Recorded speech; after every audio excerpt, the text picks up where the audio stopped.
Broadcasting from the formal state of Oregon in FEMA Region 10, it's your host, Joshua Michael. Good afternoon, ladies and gentlemen. It is August 20th, 2022. And we got a jam-packed transmission today. We are in the dead heat of the summer, spiraling quickly into the fall, getting ready for the new world system to roll out its next attack on humanity.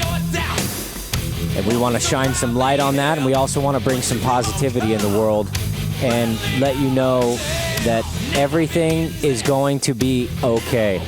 We're going to be able to get through this, and here's why. I was driving home last night, thinking about things, what I'm going to talk about on my show this week, and, what's the big topic right now that I think should be front and center.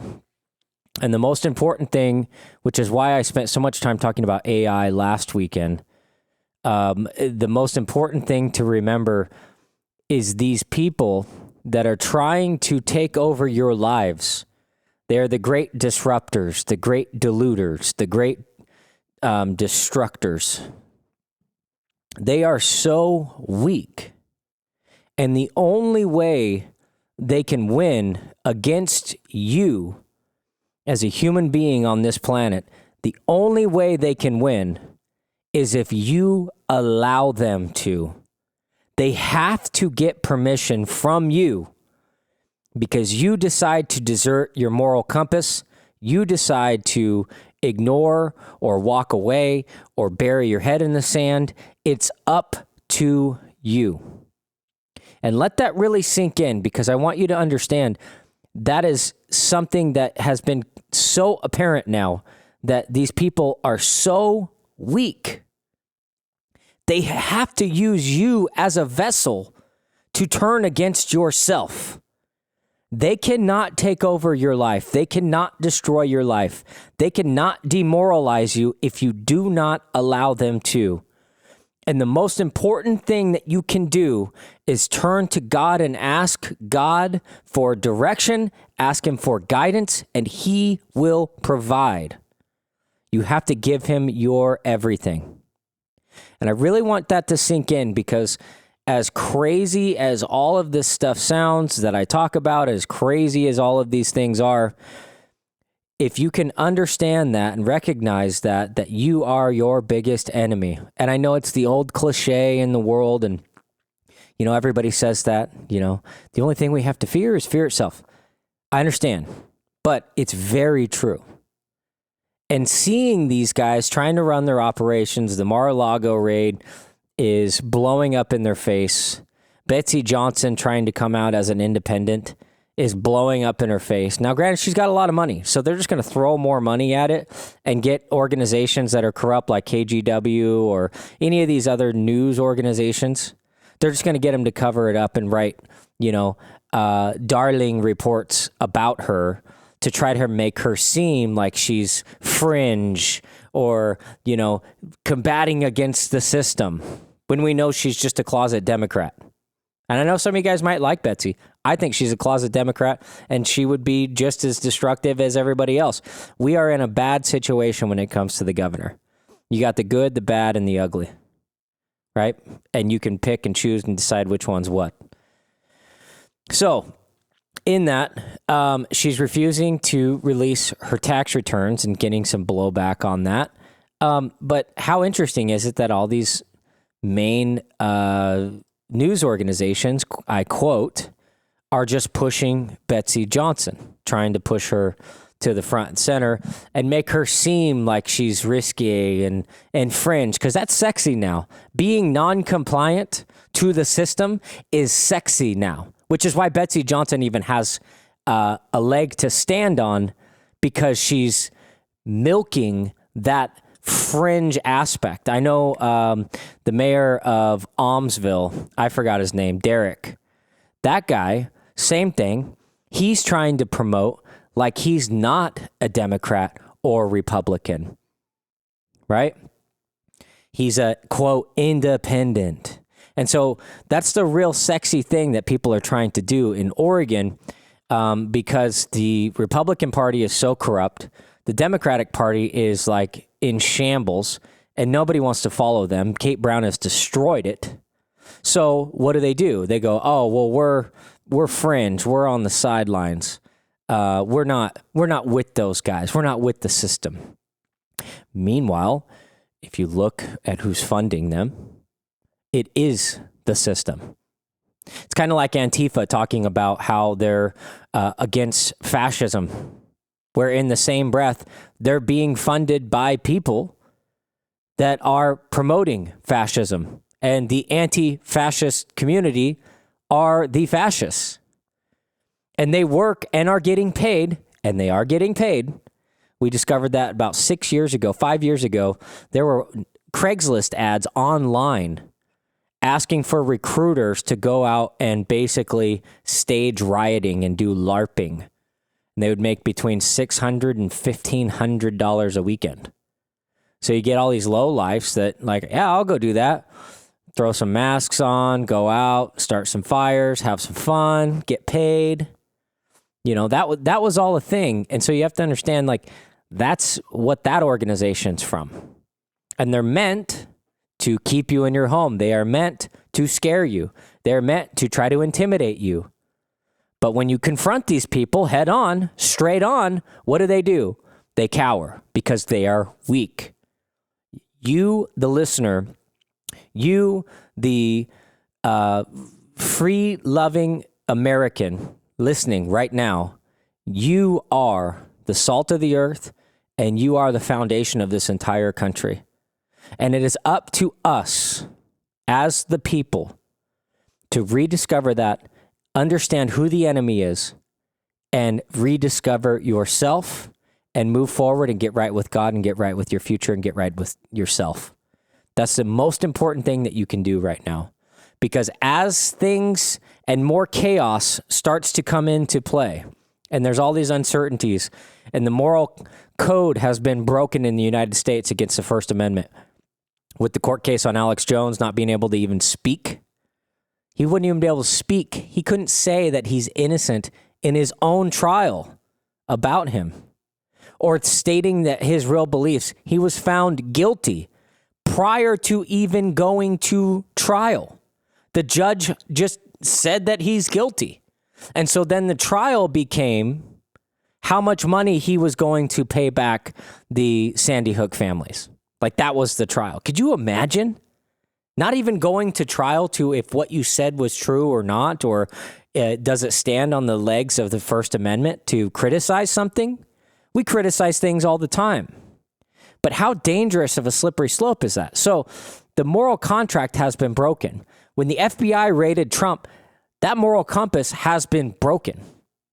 We can no longer trust these institutions to protect us.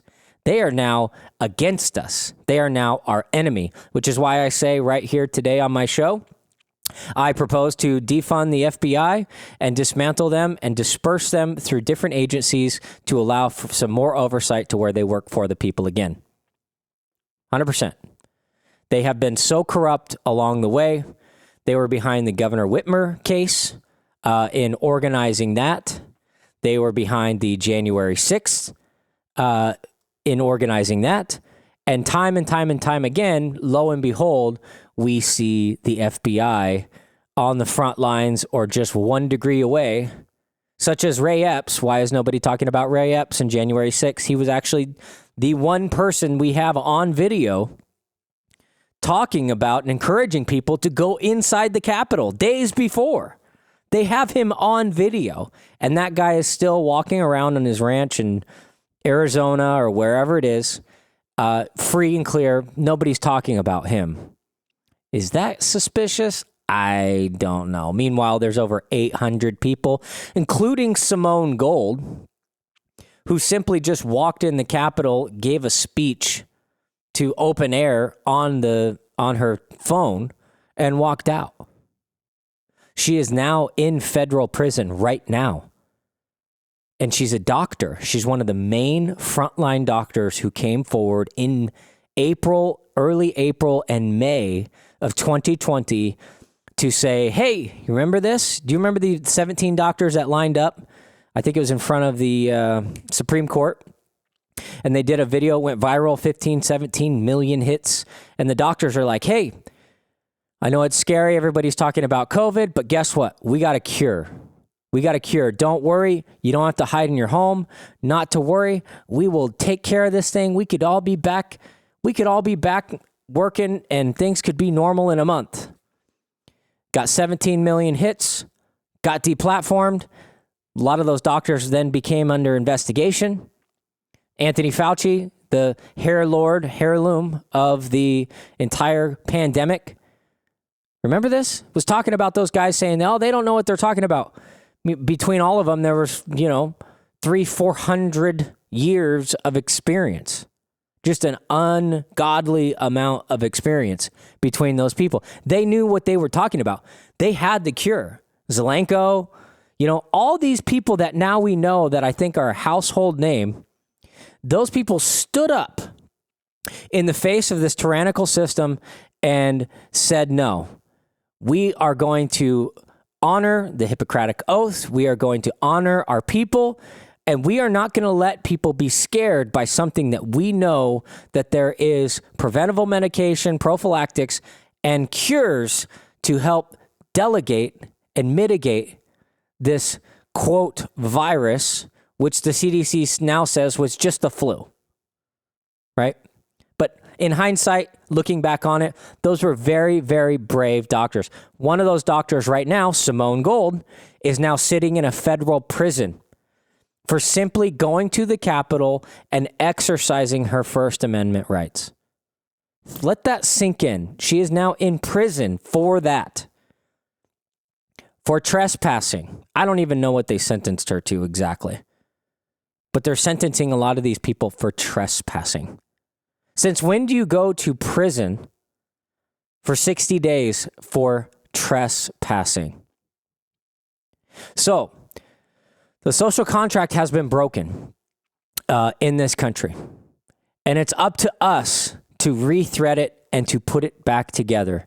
It's up to us and how we operate in our day-to-day lives and the things and decisions we make, where we choose to spend our money, where we choose to spend our time, who we choose to associate with, and what decisions we make in our lives. Are we working toward a prosperous human future? Or are we getting lazy and taking, what's the best word for it? Taking simple ease? Are we sacrificing our security for simplicity or ease? And I really dove into this with AI talking about technology. So something I want you to ask yourself, and this is something that you should practice, to really see where you're at. And I would choose a day that's not a work day. Most of you probably don't work on the weekends. But really try this, and this might be a great exercise for you. Try turning off your phone, not watching any TV, and doing all things natural for one day. Play some board games, do some gardening, hang out with your kids, go on walks, go on hikes, go on things like that. But when you go on a walk or you go on a hike, leave your phone off, put it away, and spend a full day. And just choose one day out of the week to do it. And let's really see how connected and interconnected you are within your life, on how dependent you are on technology. And this is a good practice because they are going to be using in the next rollout, in the next future, in the near future, they're going to be using those devices against you more than they already have. And by doing that, they're going to attempt to disrupt your life. So it's good to get a basis and a baseline to see where you're at with technology and how dependent that you are on it. Thanks for listening. Stay with us.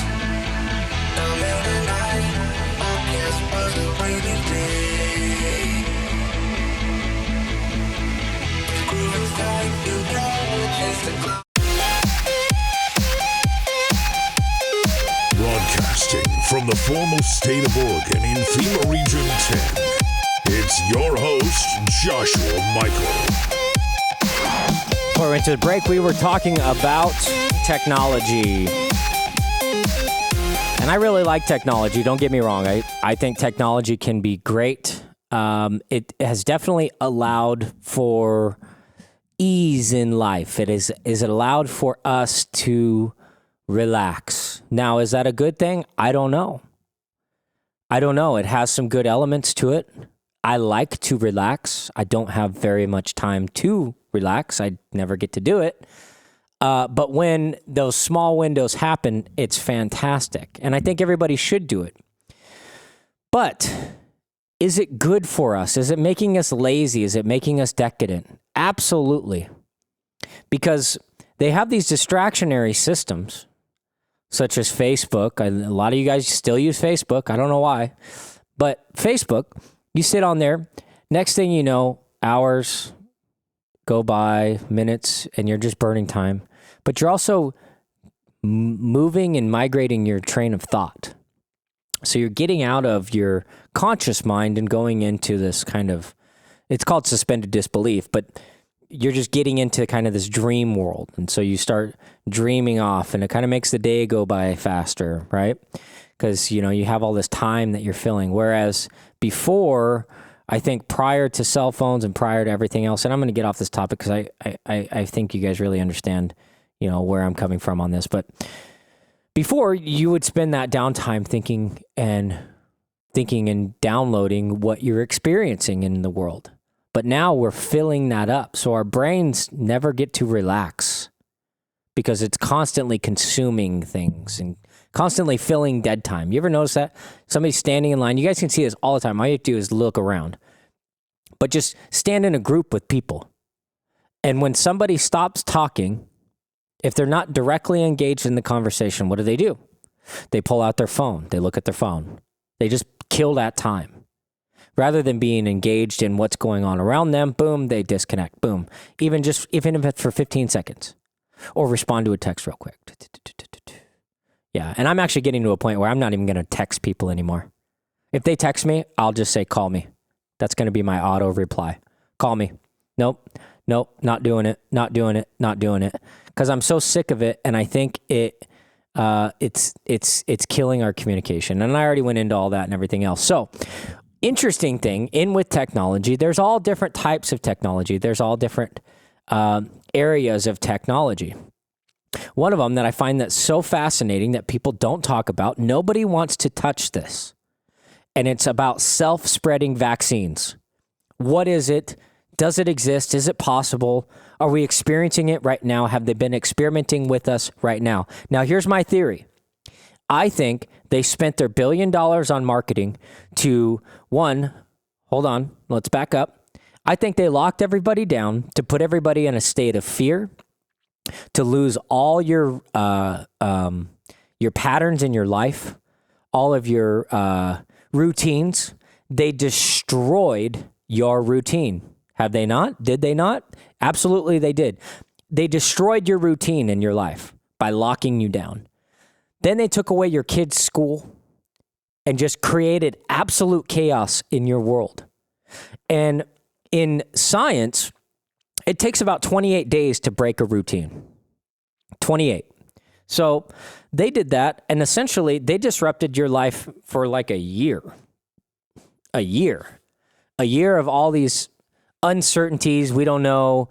Your employer suddenly turned into a Nazi. The lady at the grocery store who you used to be really good friends with is now Hitler's child, bastard masked child, just completely going crazy about you not wearing a mask. And now you guys are like not friends anymore. We all know all the stuff that happened. So they scared you out of that. Then what did they do? Oh, they gave you a vaccine. Hey, everything's going to go back to normal. All you got to do is take this experimental thing, and we could talk about it forever. But one thing that hasn't been discussed is why did they make such a giant push?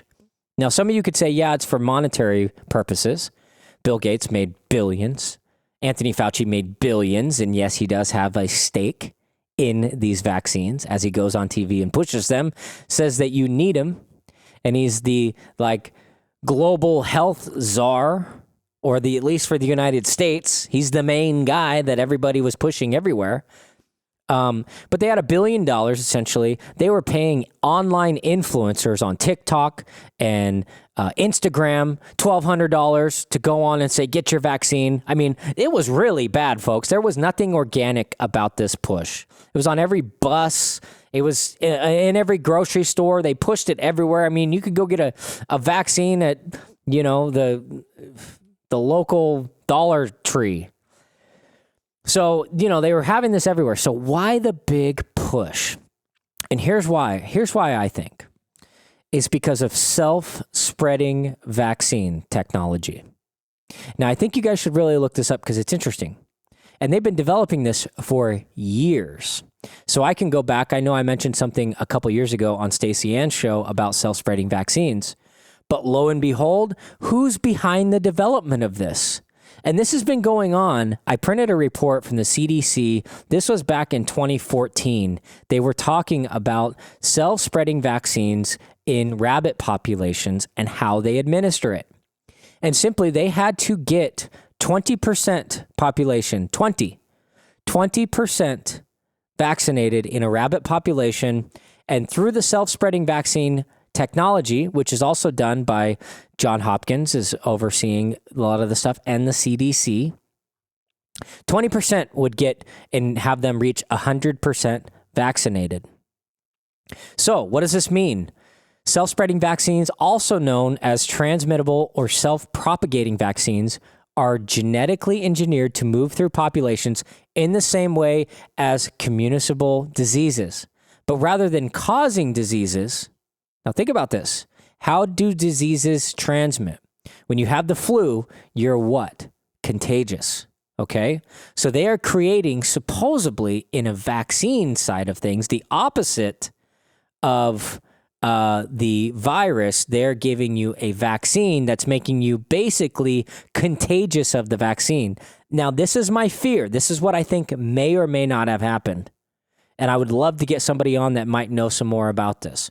Okay, so the vision is that the small number of individuals in the target population could be vaccinated, and the vaccine strain would then circulate in the population much like a pathogenic virus.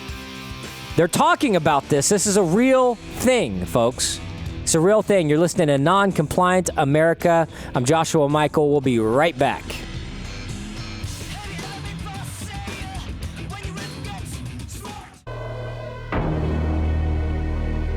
It's time to unmask the truth and expose the lies. The occupied forces do not want you to hear this broadcast. Breaking through the censorship and delivering raw, unedited content, it's Joshua Michael with Non-Compliant America.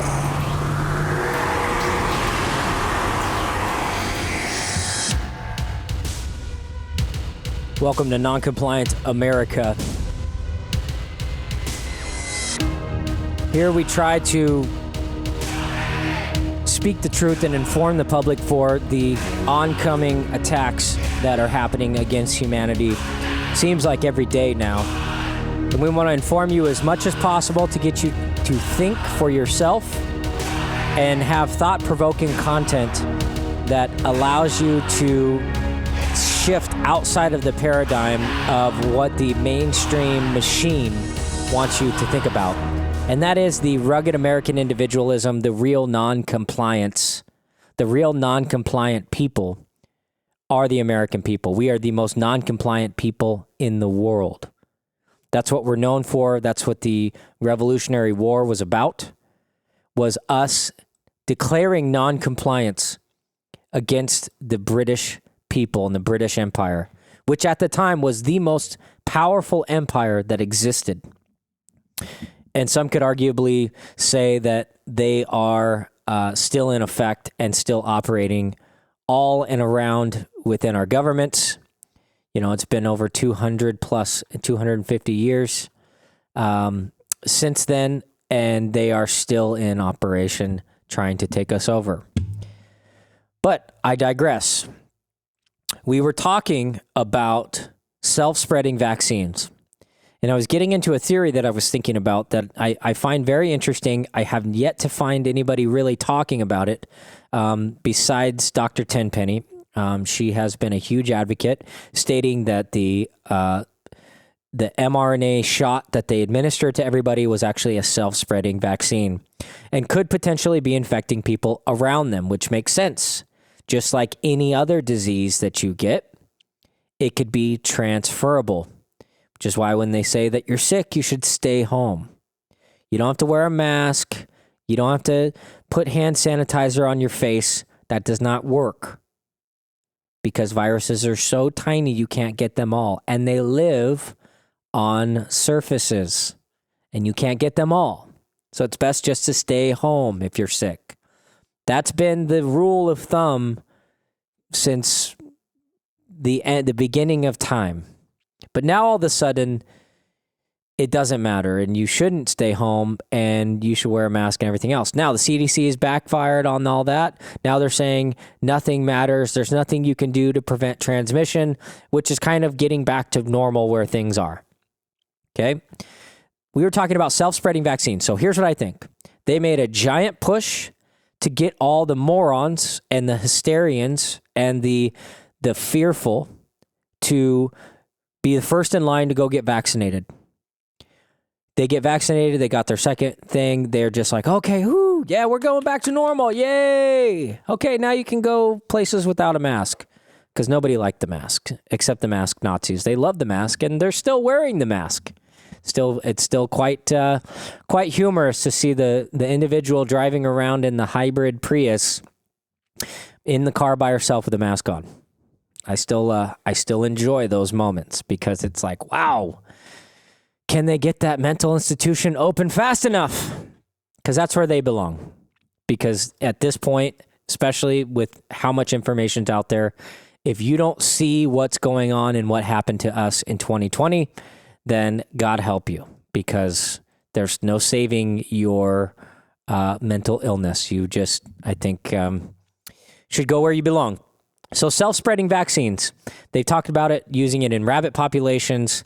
They've used it in overcoming hurdles in monkey populations, rat populations.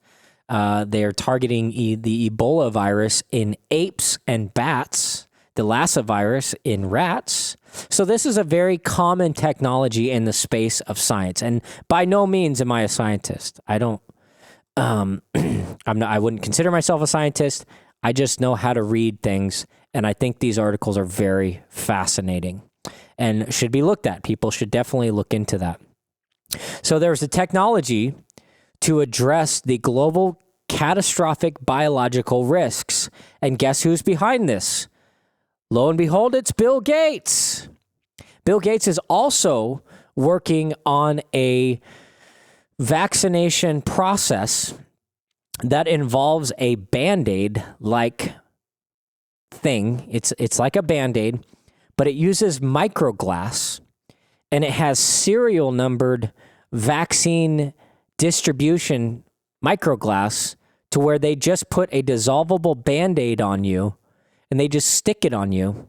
And within about a day or 6 hours, I don't know exactly how long it is, it dissolves, and now you're quote vaccinated, and you can never get it out of your body. There's no way to get it out at this point.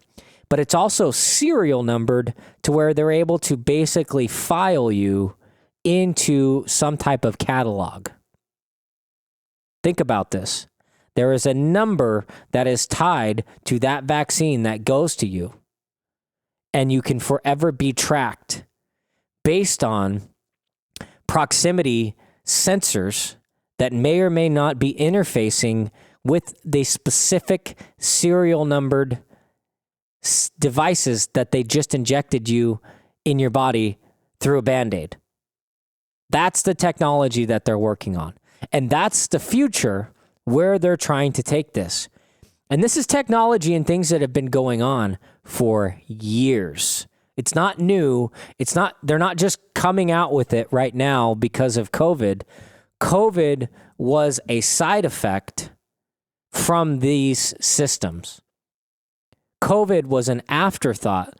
COVID was a deployment system. COVID was to soften up the public so they would be accepting to these crazy demonic technologies such as this.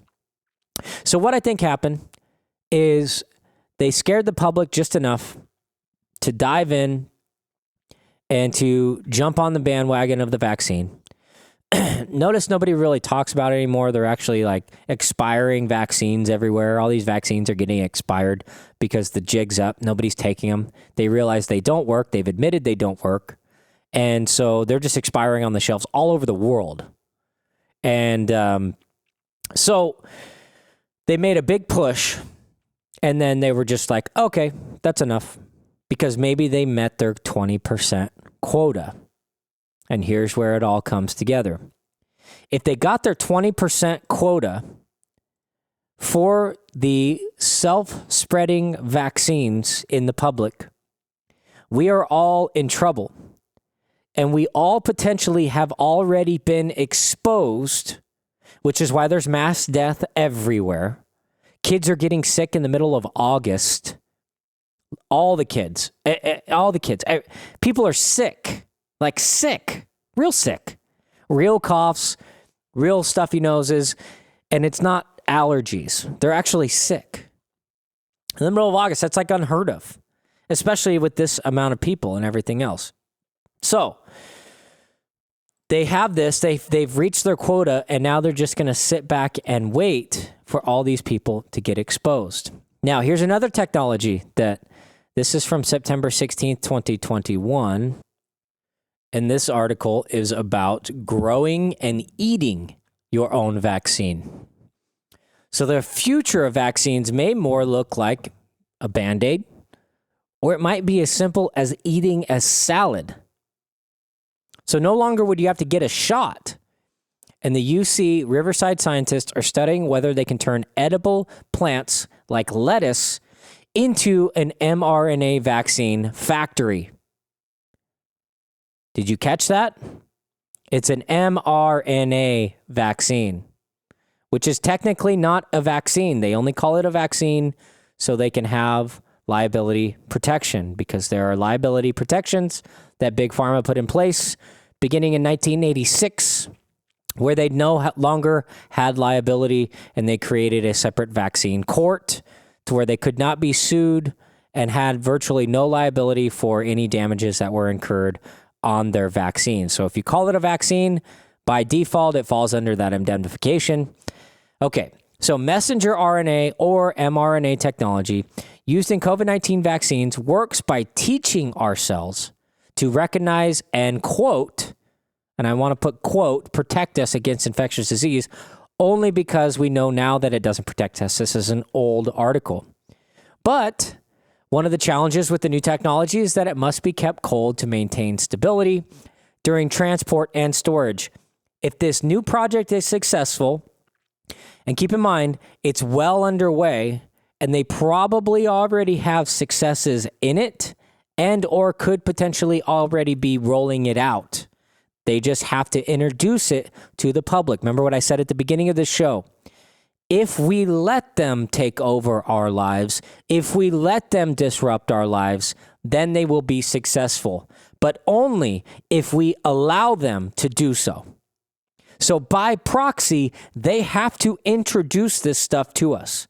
And they introduced the lockdown to us years ago with movies like Contagion or I Am Legend or other movies like that, right? That primed our mind to think that there's going to be this big zombie outbreak and people are just going to be dying in the streets, which is why China released those videos in the very beginning about people collapsing in the streets because they wanted to promote the maximum amount of fear. And so the first thing we do is we default to what we've seen before to try to gain some type of foundation of what we're dealing with. So we default with movies that we've seen and different things through the suspended disbelief program to reconcile what we're facing. Our then minds run rampant and begin to think that we're in that simulation. You see how the trick works? Be right back.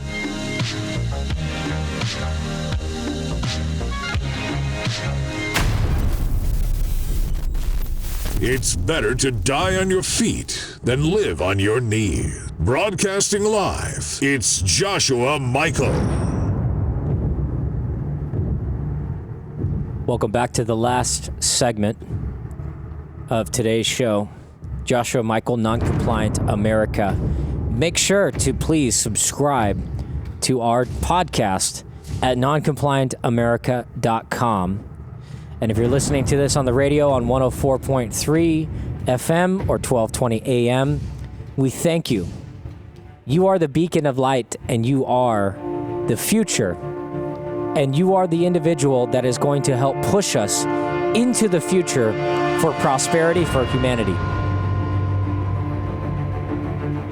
And without you, we cannot be here today. So thank you very, very much for your contributions and your support. It's all us together that allows this great American experiment to happen. We're spiraling into a crossroads right now where there is such a massive awakening happening with humanity. It's very motivating and it's very inspiring. These people that want to conquer the planet are not getting away with it easily. Now, the World Economic Forum just announced that they're going to be hiring 110,000 information warriors, is what they call them, to combat, quote, disinformation on the global scale of all disinformation and misinformation that could potentially be circulating around the world, such as what we've seen with the COVID, monkeypox. Virtually 99% of monkeypox infections are gay men. Nobody's died, but yet they initiated a global emergency. The feds, like a month ago, declared an emergency against monkeypox. And mainly it's spiraling around in New York City. But nobody's died. And the way it's transmittable is through what gay men do. That's all I'm going to say. So when you hear about it, it's not skin-to-skin contact or anything else, but they're trying to move forward. And the reason it doesn't quite fit the narrative is because they don't have the minds of the people anymore. And this is where the positive aspect really comes into play. And this is where I think it's really important for you to understand the power that you have within yourself. And you might say, I am only just a person. I am just one person. But it's you standing on that rock by yourself or with your friends or with your family that really symbolizes the foundation that we have here of the American system. And if you can withstand and stay on that rock for the next couple years while they roll this out and create a mass amount of chaos, and they try to push you off that rock and push you away from it, if you can stand tall and stand there no matter what, we will prosper in the end, because these people are weak and all they have is money and robots and useful idiots working on their behalf. We have the smart, intellectual, humble, and the salt of the earth people on our side. And it just takes us to band together to really understand and combat against these people. And I can't emphasize that enough, because I had an epiphany yesterday, and that's what it wanted me to convey to you. That's what I needed to convey to you today, is just hang on. We're doing great. You're doing great. Keep pushing forward. It's working. Nothing these guys are doing are getting through to us. They're not able to put the toothpaste back in the tube, like Roger Stone says. It's not going to happen. They can't do it. They are not winning over the public on anything that they're doing. Nobody believes them anymore. And this is a dangerous position for us to be in, because the less we trust the institutions around us, the more chaotic it could potentially become, which is why it's so important to maintain your grounding within yourself and do your own self-grounding and create your own self-awareness and create your own circles of networking and mentors and things that you associate with that keep you grounded. It's very important, because as things break down, such as the medical institutions, nobody trusts them anymore, which is kind of the end goal, because the UN and the World Economic Forum and the World Health Organizations, they want to be the end-all be-all saviors to come in. So they have to destroy anything in its path and discredit anything in its path to where then they become the saviors. And that's the goal. But it's not working for them. So just keep in mind on that behalf. I love you. I appreciate you. And I appreciate all that you guys do in this fight. And we all have to do our part and do everything that we can to do so. So, getting back into some more news. I really like to emphasize that this governor's race is going to be an absolute disaster, and there's nobody positive that we can really vote for that's going to stand for the people. Betsy Johnson, everybody's jumping on her wagon, but keep in mind, she got $1 million from Nike. The same Nike that has slave sweatshops all over the world making $3 shoes and selling them for $200. Now, if people are dumb enough to buy them, by all means, right? That's the open market system. But what kind of influence are they going to have on her, right? So, monkeypox cases double. Virus can linger on surfaces is what they're saying. That's interesting. The UPS drivers are stating that the brutal heat is endangering their lives. So now the heat, in which comes around every year, basically it's the same as every year. Now it's endangering their lives and these people can't work. I don't know if you know that OSHA created a new policy for all these big companies that if it's over a certain degree, then their employees have to take an extra break in the shade. That's the requirement. So just more hysteria kind of surrounding their thing, because they're going to say climate change is the enemy, and that's going to be our new enemy. Pence says he didn't leave office with classified material, so he's trying to step away from the narrative that Trump had classified information. But Pence said he didn't leave office without any material. But he's been on vacation. Have you noticed that? He's kind of been out of the scope. And he said something the other day that was really interesting, but people aren't believing it.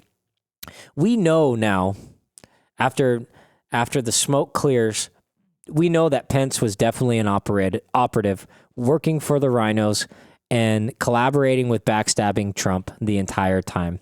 Pence was probably Trump's biggest Achilles heel in his whole administration, because Pence was a blue blood Republican that worked for the rhinos. He was a George Bush Republican, and we know that they were part of the problem in its entirety. But one thing I want to remind you, please subscribe. Go to noncompliantamerica.com, subscribe to our show. Write me at jm@noncompliantamerica.com. We are here. We're looking for guests. We're looking for information. Any and all information that you have coming up, or you think that might be interesting, or something that I should mention to the public, something that I should talk about, please, by all means, write us an email. Again, thank you for joining me, and good luck out there in the great fight happening before our eyes. Have a wonderful week.